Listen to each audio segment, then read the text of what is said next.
Well, hello, everyone. It's Daniel here with the SOLA Network, and here I am with John O from Dallas International University. And why don't you share a little bit about yourself and about your journey? What do you do at Dallas International University? Well, hello, everybody. My name is John O. I'm here at Dallas International University. It's a place where I got my training as a linguist, as a translator. Me and my wife, back in 97 to 2000. Me and my wife, we were both born in Korea, but we followed our parents and immigrated to SoCal. We grew up in Southern California. We both went to UCLA, not at the same time. I graduated UCLA, and then my wife, went to UCLA. We met afterwards. It was, what do you say, matchmaking? Or mutual pastor, kind of like introduced us. So I got my education at UCLA, and then went to Dallas for my linguistics translation training. And my wife and I, we went to Southeast Asia to do linguistic research, translation work. But unfortunately, that country, a new administration came in and visa problems. And so expats were, kindly asked to go back. So we had to come back. And so we've been back in the States, and being back in my alma mater. And my role at Dallas International University is Director of External Relationships. And so God has given us some resources to our university, and how can we come alongside other institutions, other networks, and share our resources and be a place of resource for us to work together and partner together. So that's my role here at DIU. All right. Well, John, you recently published an article with the Journal of Language, Culture, and Religion. It's called From Silent Exodus to Silent Divergence, Changing Immigrant Society, Unchanging Immigrant Church. And so if you could summarize a little bit about the article, and then just share about, why did you do this research? What's going on here? And so even back, I have to go back to Korea. I grew up in a Christian family. And so when we came to the States, just going to church every Sunday, it was just like second nature. So I grew up in a church. And so for the past 40 some odd years, I've been a part of a Korean immigrant church. Now, when I was getting ready to go to Southeast Asia, at that time, the dynamics within the Korean immigrant church was that immigrants were no longer coming to the States, because in Korea, they had just had 88 Seoul Olympics, and democracy was, blooming, and economy was really growing. And so there was actually people from the States going back. And so at that time, the dynamic was, we think this Korean immigrant church is it's a window, and this window is gonna pretty much close in the next, however so long. And so looking from the 90s to the 21st century, that there's no longer be a need for a Korean immigrant church. That was back in the 1990s. And there was also the dynamic of silent exodus, which was, the 1.5 and the second generation, English-speaking generation, kind of finding their own identity and leaving the church. So I went to Southeast Asia, and then I came back, but dynamics were really different. Wait a minute. Immigration does not seem to be slowing down.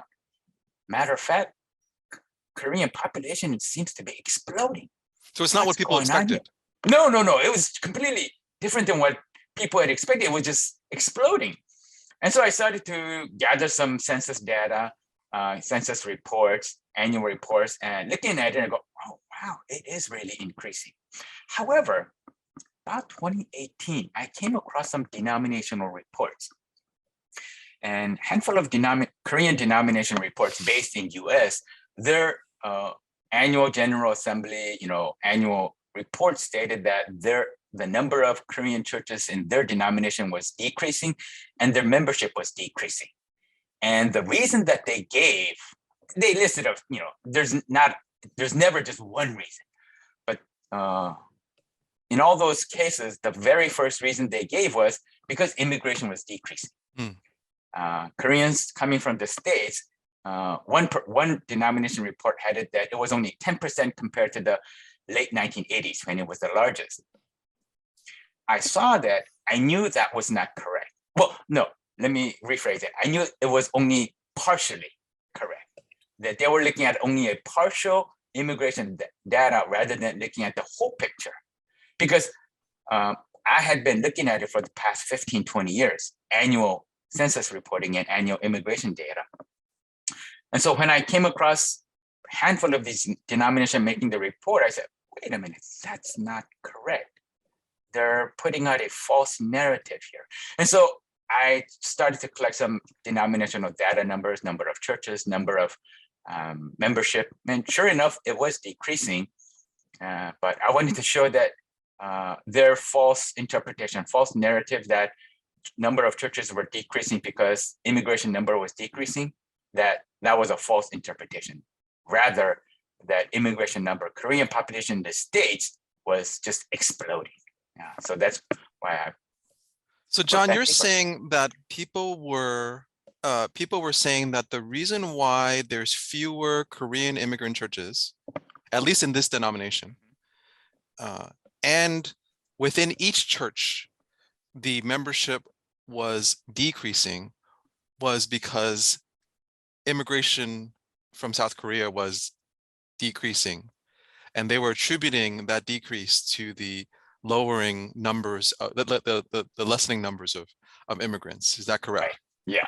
So, I mean, I came 1976 and 70s and 80s, and I think up to the 90s, the dynamic was when people immigrated to the state, within the Korean immigration society, church played the community center, the role of a community. Yes. Back then, there was no, internet, there was no social media, and there was a Koreatown in LA and some, Koreatown in East Coast and so forth like that. But it was still, in its infancy, Korean community service centers. But church was there. And so the church really played that community center role.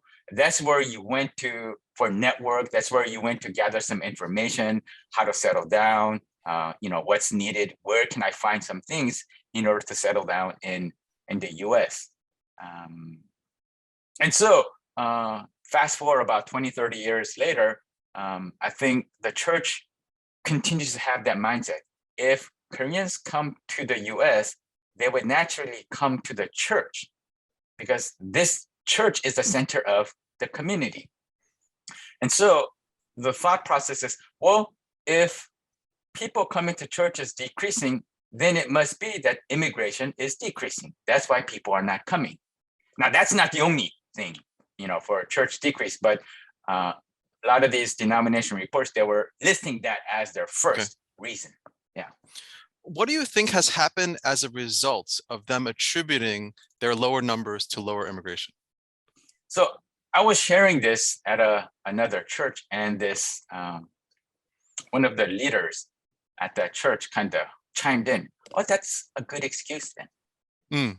Yeah, and so I don't think it's everywhere, but it's comforting because when your church is decreasing, when your denomination is decreasing, it can be very stressful.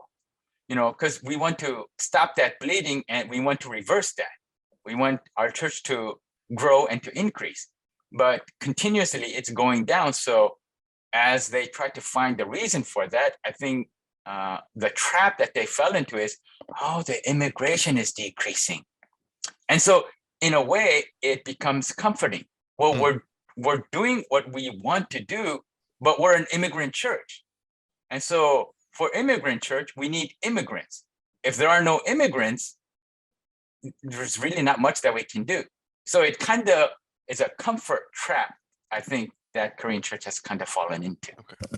So and in terms of China developing more and kind of innovating a bit more, and we'll talk about that in a bit. Yeah. So what motivated you? Like, I mean, you saw these things, but you did a lot of work. You looked at a lot of numbers. Why did you spend so much time? I mean, you have some impeccable research here.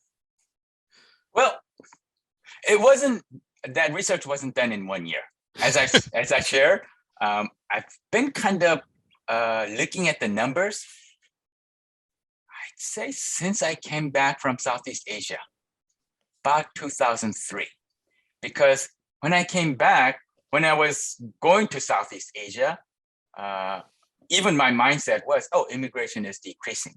And so the Korean church, it's just a window of time. And once that window closes, then there's not going to be a further need for Korean immigrant church. But when I came back and I went to Koreatown in LA, it was just bustling.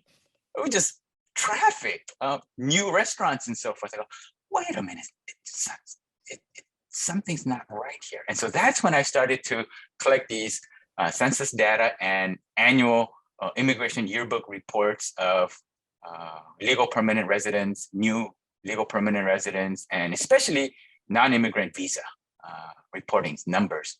And when I looked at that every year and I started to understand the trend, I go, oh, so this is what's happening. And so it was just kind of like I don't know if I could say this, it was kind of like a side hobby for me. Because I was just looking at the data and looking at the numbers and seeing the trend. And whenever I had an opportunity, I'd share it at some forum, at some conferences.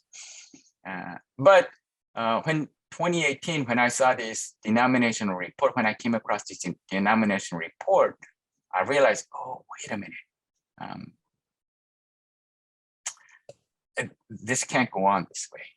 I wonder if there's some way I can share this. And so when there was an opportunity for me to write it up a bit better and stylize it and then have it published, and the opportunity came, okay, yeah, I think this is an opportunity for me to, have it out there and see how it responds. So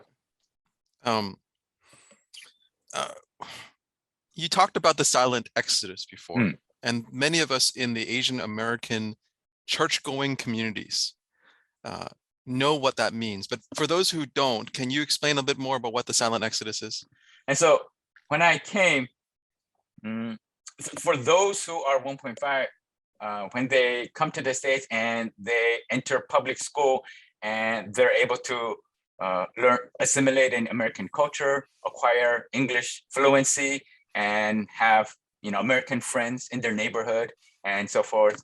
And so growing up in a church as well, there is a development of the emerging generation from the mid 80s to late 80s, those who were more fluent in English rather than in Korean, because there was no K-drama back then. There was no K-pop, there was no YouTube. And you spent most of your time just speaking English, surrounded by English back then, and even at church. And so when those graduated high school and went to college, they couldn't really attend adult Korean services. And so that's when— Not in Korean. Not in Korean, because all the adult services were conducted in Korean. And if you sat there, you couldn't understand it. And so that's when Korean churches started some English service, but it just didn't fit. And so a lot of them just left the church at that time. But then there was those 1.5, bilingual ministry leaders who saw that and said, hey, we need to start a ministry for these. And so those who left the church, at that time, I write it in my paper, early 90s, there was a debate. Are we Exodus paradigm or exile paradigm? Taking it from the scriptures of the exilic, but exile is taken as captive, whereas Exodus is gaining freedom. So Exodus paradigm was quickly embraced over exile paradigm, and then silent exodus was coined. So it's those who are leaving the immigrant church and finding our own identity and establishing our own ministry. And so that's, who they are called the silent exodus. Well, I mean, I think there's also the kind of the dynamic where a lot of people who grew up in these immigrant churches are leaving the church altogether. Yeah. They're not following Jesus anymore. And that's a really That's true. sad part of the silent exodus as well. Yeah. And so that was definitely happening in my circles in the Chinese American church. And sounds like it sounds like you've seen a lot of that in the Korean American church too. So I think there's three of those categories. Those who've just absolutely left faith altogether. And then those who left the Korean speaking and are in English speaking Asian American. And then those who left even Asian American and are in, mainline, American churches, sure, or multi-ethnic churches. So I think there's, broadly speaking, about three categories within.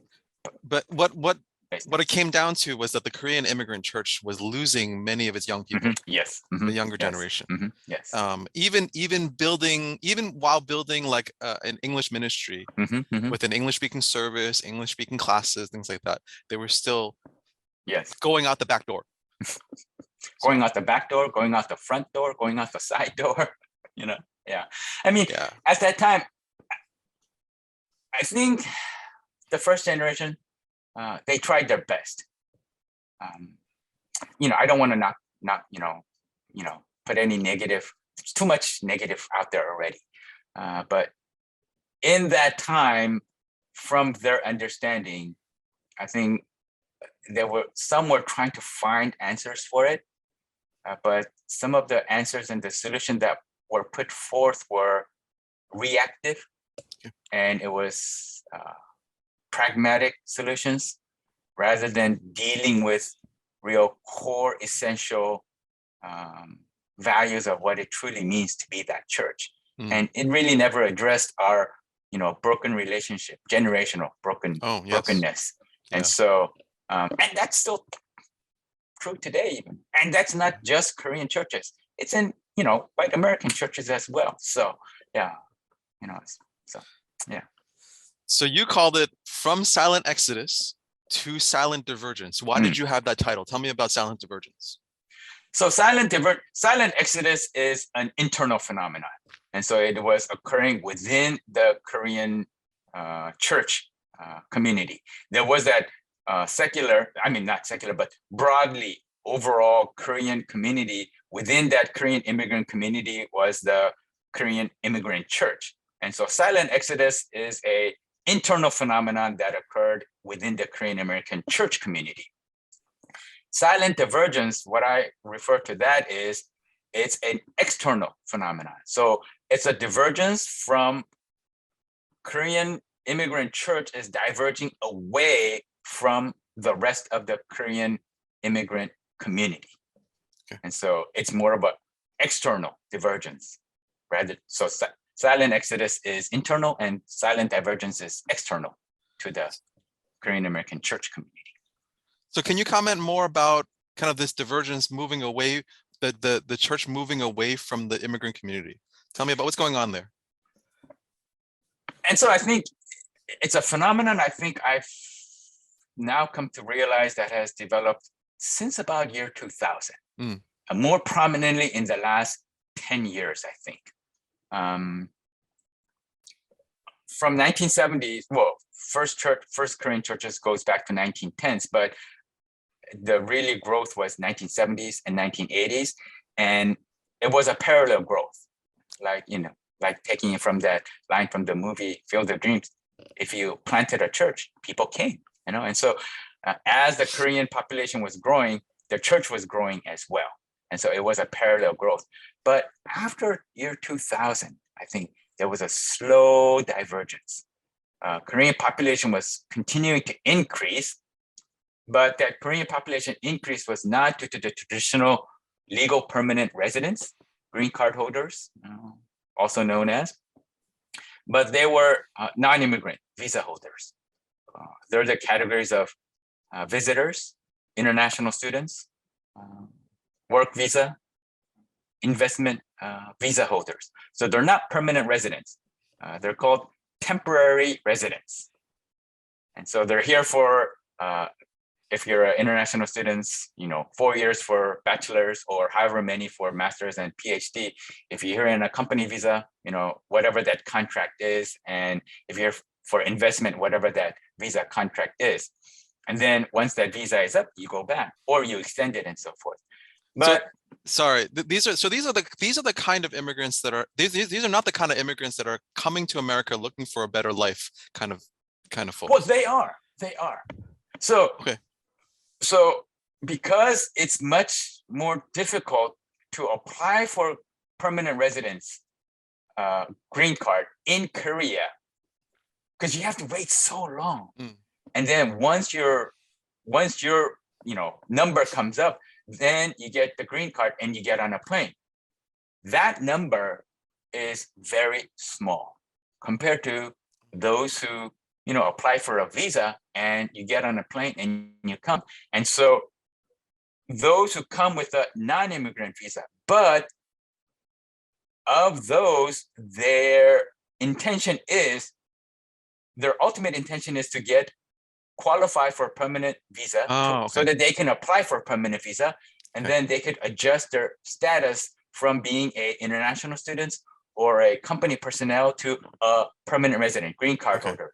And then 5 years later, they could apply for naturalization, citizenship. Thank you for clarifying that. Okay. Yeah. So starting from year 2000, there were more of those numbers that were coming as a non-immigrant visa holders. And so in churches, as I traveled after I came back from Southeast Asia, in a lot of these churches, prayer requests are offered as, prayer requests are listed as pray for our visa status, pray for our status, pray for our status. It's pretty common. What that means is not that they're undocumented, okay? Vast majority are not undocumented. They're here on a valid visa and they want to maintain that valid visa because they have to have that valid visa in order to qualify and then apply for permanent residence. And so they want to find a way for that so that they can qualify to apply for permanent residency, then they can apply.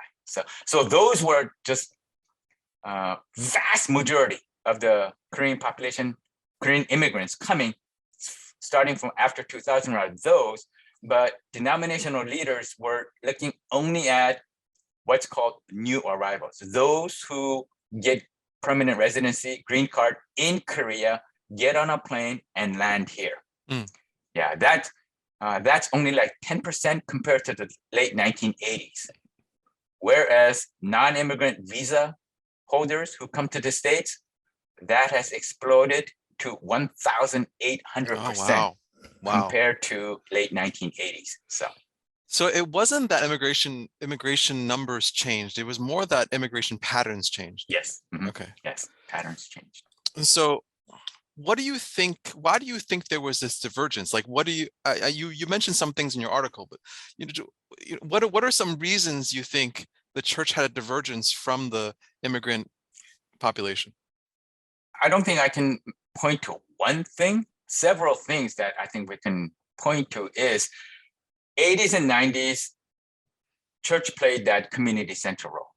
People came to church to find out information, pertinent information in settling down in the States.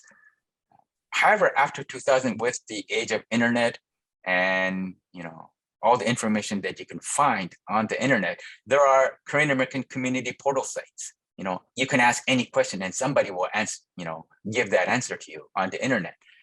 And so there's really no tangible need for those kind of people to come to church to find that information. They can get that outside of church.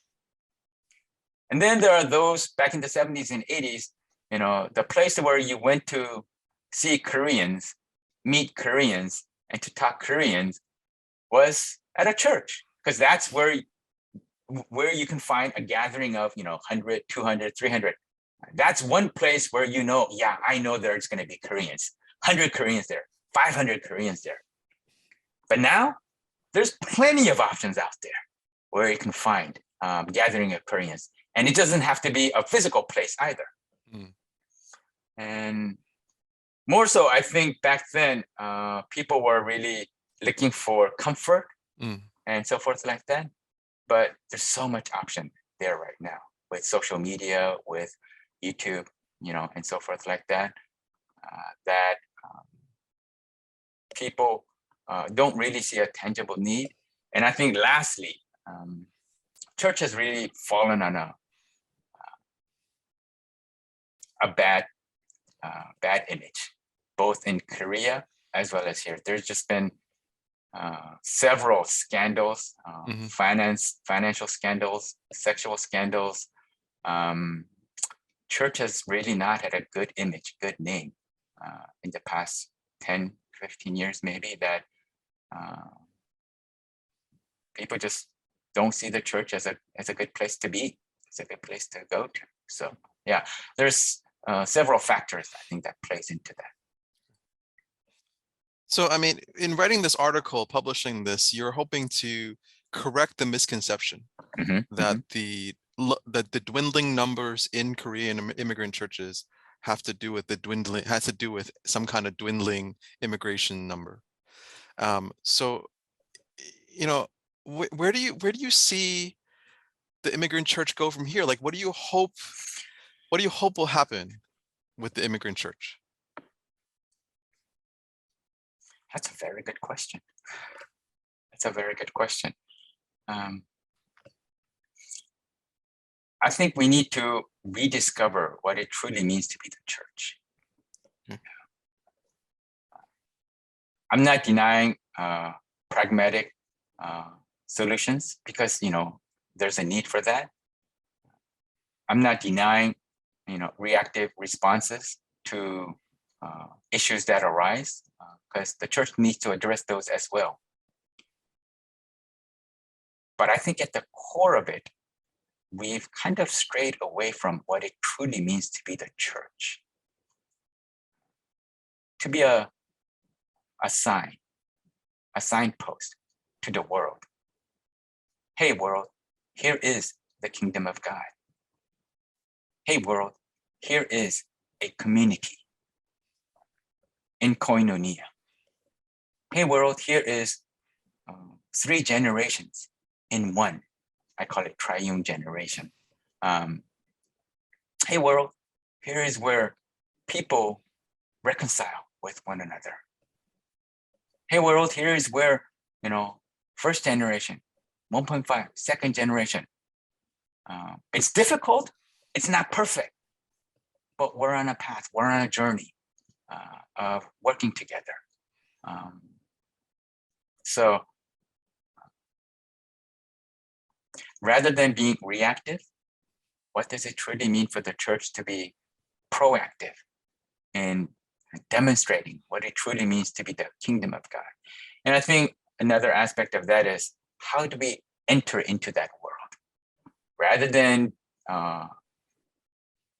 picking people off and then bringing them to us, how do we send our people, the sentness, into the world, so that our people, the people of God, are able to enter back into the world to demonstrate what it truly means to demonstrate that living hope that we have in Jesus Christ.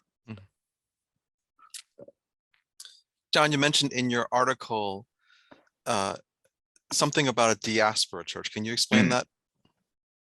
So diaspora, it's a term that has become very ubiquitous now. And it's from Greek word, it's to spread, to scatter. I think it was originally applied to the Jewish people only. But then I think in academia and in journalism and in popular writing as well, it has been applied to a lot of people who have been scattered from their homeland, a lot of people who have been dispersed as well. And so that term has been applied both secular as well as in religion as well. So for us, we have been scattered from our homeland, which would be, in my case, Korea, and being here. And so we are a diaspora church. So in that sense, ones who are scattered, ones who are spread out.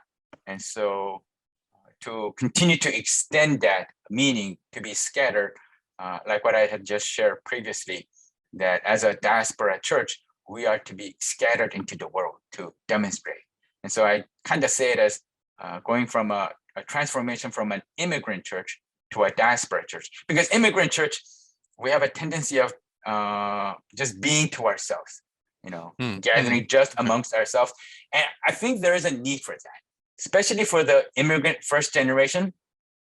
I think it's really difficult for us to put a blame on them, not just Korean immigrant churches, but in all other immigrant ethnic communities. There's a place for them to, because they're in a foreign land here. It's just, everything is so different. And I think there's a place for a ethnic immigrant church, first generation, where they can find that comfort and they could find that community. But it can't remain there. It can't remain simply as that island of just immigrant churches. It needs to go beyond that to be a scattered diaspora church into the world. Does it mean that that ethnic immigrant church dies out? No, because immigration continues to come. Right. And so I say, in my case, Korean immigrant church, there was a need for it 40 years ago. There's a need for it now. And I'm pretty sure, Koreans will continue to come. And there will be a need for a Korean ethnic immigrant church 40 years into the future as well. But are we going to continue on with these issues that we have? Silent exodus is not a phenomenon that just happened back in the 80s and 90s. Silent exodus will continue with this generation as well. The current Korean immigrant church, if we don't deal with this generational disconnect, if we don't deal with generational brokenness, the 1.5 generation, the current 21st century 1.5 generation, they will also have silent exodus of their own.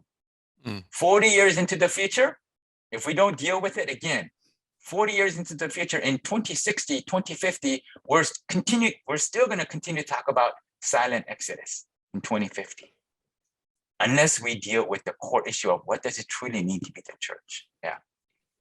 So the paradigm of being a diaspora church is moving, is that step that you're saying, that what we need to think about what it means to be the church and being spread out and to and to be part of, and to be a signpost for the world, as you mentioned earlier.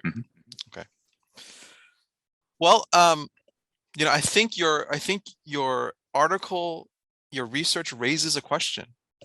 What about other immigrant churches?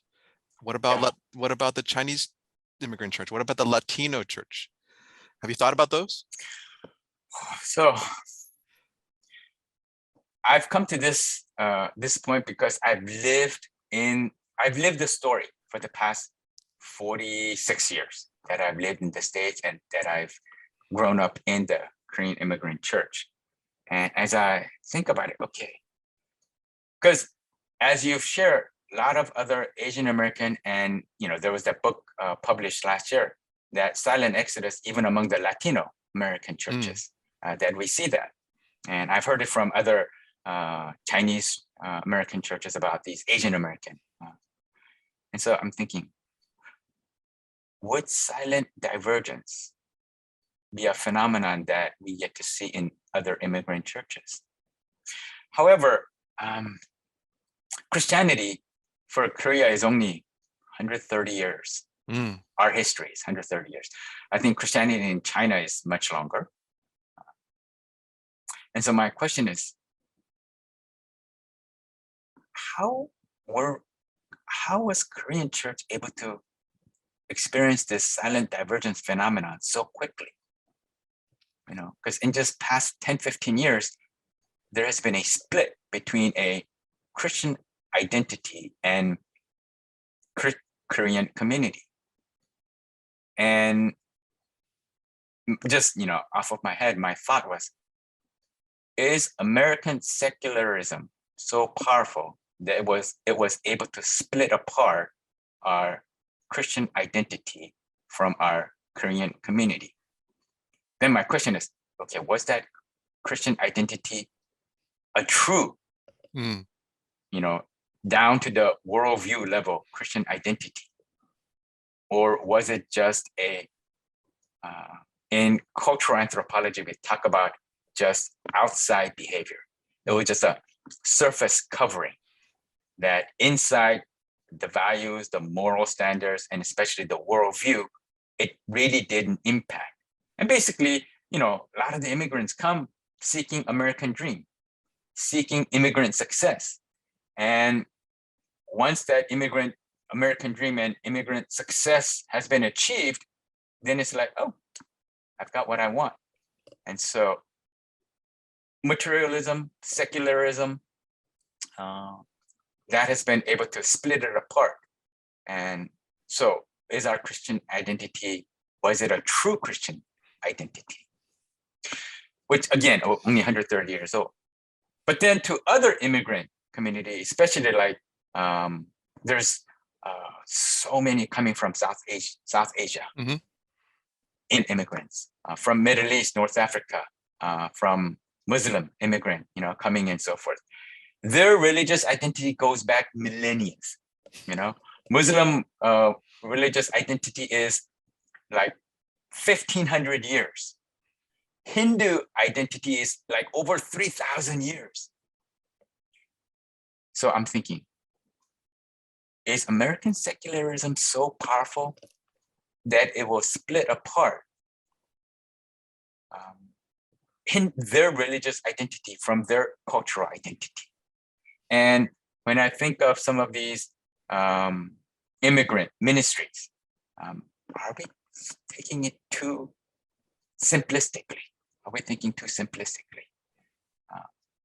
Even if they were to engage with and come to experience Christianity, what if it turns out to be what Korean immigrant church experience? What if they end up being a silent divergence and re-embraces their original, historical, and so forth? So I really started to question, what is going to be ministry amongst the immigrant population?